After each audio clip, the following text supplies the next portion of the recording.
In the early 80s, I lived in Okinawa, Japan. My dad thought that seeing the world would be an adventure that would help my brother and I become better men. And I have to say, I think he was right. Being in the military showed me cultures many would never get to experience. I am thankful for every experience that life gave me, even the scary ones. While we lived in Japan, my father wanted us to have a fully immersive experience, so he chose to move us into a small Japanese neighborhood off base.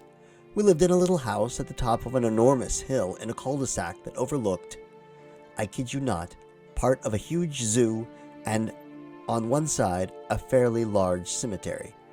We were the only American family living in the cul-de-sac, completely surrounded by Japanese families, and it was amazing.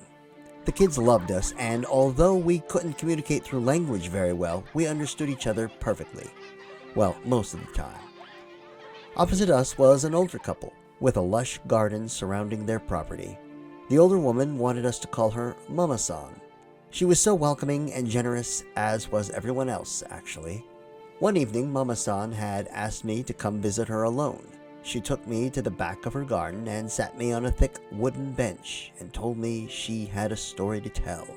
Mama-san said she had seen me, my brother, and some of the other children daring each other to follow the stairway path down into the cemetery.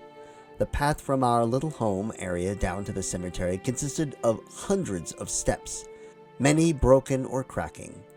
It would be dangerous for anyone, but the real test was seeing how long we could take walking through the crypts at night. Mama-san wanted to explain why that was a bad idea. Many years ago, during the war, Americans were thought to be devils, monsters that would murder innocent civilians for no reason other than to kill. That fear was the product of wartime propaganda used to encourage young men to military service and farmers to fight alongside them. But many didn't, many ran. And with nowhere to go, nowhere to hide, hundreds of Japanese civilians hurled themselves off a cliff rather than face the torture at the hands of their perceived enemy. I was terrified at hearing this. I had no idea that this had happened. I was mortified and hit with such sadness. I started to cry. The sun was setting and the sky went from pink and blue to a deep orange and red. Mama-san reached out and held my hand, telling me not to worry.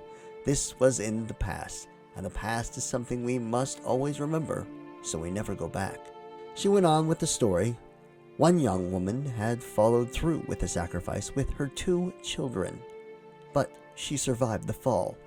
She was in a coma for months.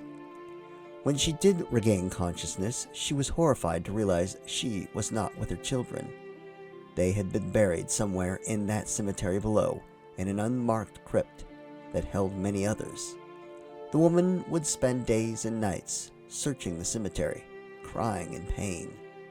The torment of her loss unbearable, until the day she threw herself into the ocean to hopefully be reunited with her lost family.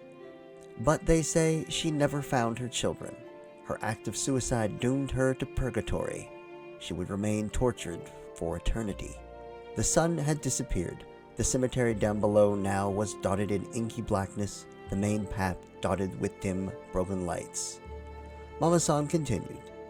She still wandered the cemetery, she said, looking for her children. You can hear her crying. And then she pointed down below. I didn't want to do it, but I did. I looked. In the back of the cemetery, in the darkness, there was a white figure, a bright white shimmering, moving slowly, kind of shaking. It moved from side to side, like it was moving among the crypts, and you could actually hear, the crying.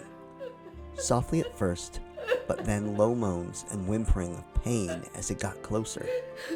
I was terrified. I wanted to run, but Mama-san held my hand and whispered she wouldn't come up here. We were too far. But that is why we shouldn't go down there after dark. She said many don't know her story, and they call her White Witch, which angers her. It's best to stay away. It's best to pray for her. Mama-san comes out to see her often, hoping one day she will find her salvation. Needless to say, I never went down to the cemetery. Not once, and I never sat back there with Mama-san ever again. That was enough for me. I did, however, visit Suicide Hill.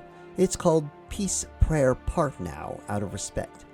I cried the whole time we were there. I prayed for all the souls and for forgiveness. So many Japanese civilians spoke to us, welcoming us, telling us stories, sharing with us. I didn't feel worthy, and my love for the country and its people was so overwhelming. I'll never forget my time there. I'd like to go back to see if she's still there, wandering the graves, looking for her children. This is just one example of a woman often known as a woman in white. Most of the time, she's looking for her children. Have you ever heard or experienced anything like this story?